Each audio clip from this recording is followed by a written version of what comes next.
Hey, all, it's Nitro C Nerds here, and this is part 3, or day 3, of my video series, Rebuilding an OFNA Hyper 7.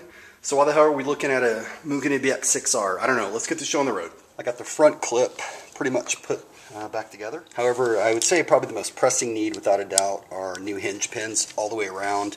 I don't have any, I've got them on order, but I'm not going to let it stop me. We're going to continue.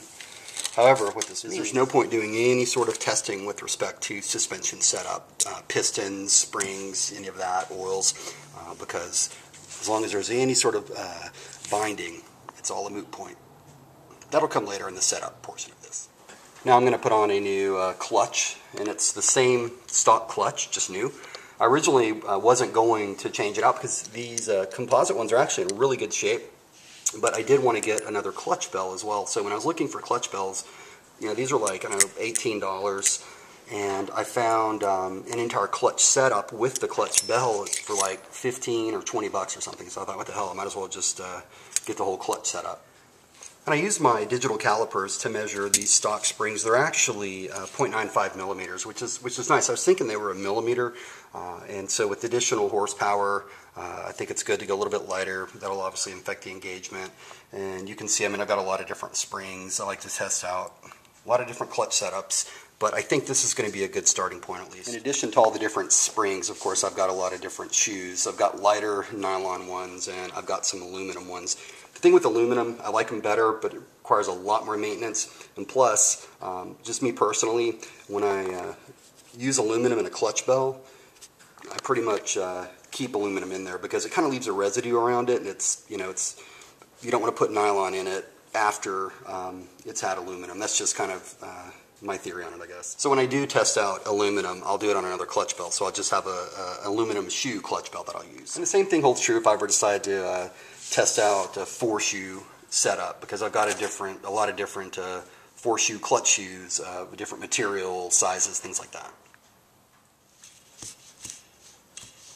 My first strip screw is here in the chassis brace. I was able to Dremel it off. That was a tough one there.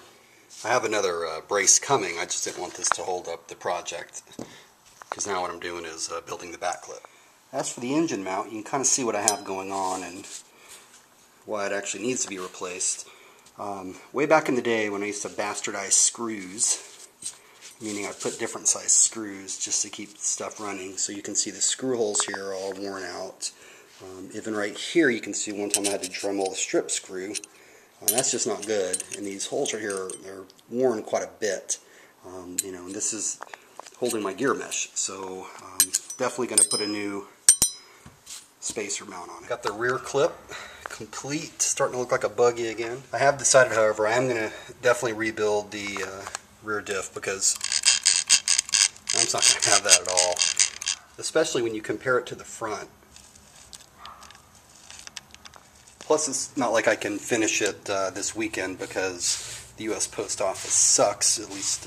Plus, it's not like I can finish it this weekend as I had hoped, because I had a big box coming from Amy and Hobbies that I paid extra to get it here by today, and it included servos for this, but didn't make it in time. So hopefully Tuesday, since Monday's a holiday, I'll get it. So that's going to be it for day 3, and quickly, for those that could not see the video on rebuilding my Savage because it was banned, I think the little intro song I did was a little bit too long, so apologies for that.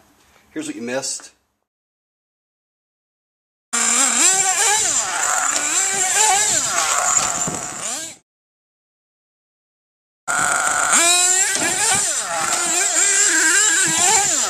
Oh man!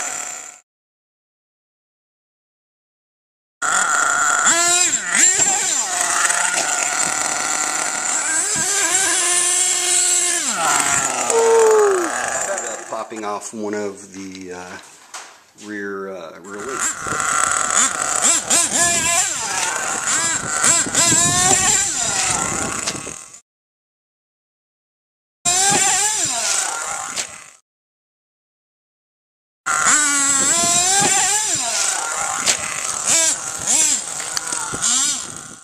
Actually, on further review,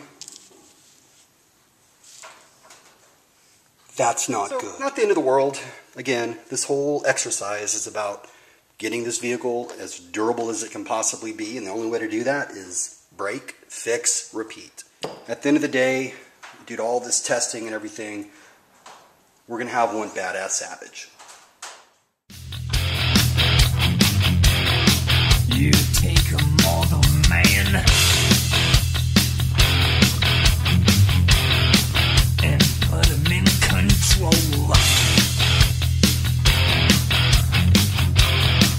Watch him become a god.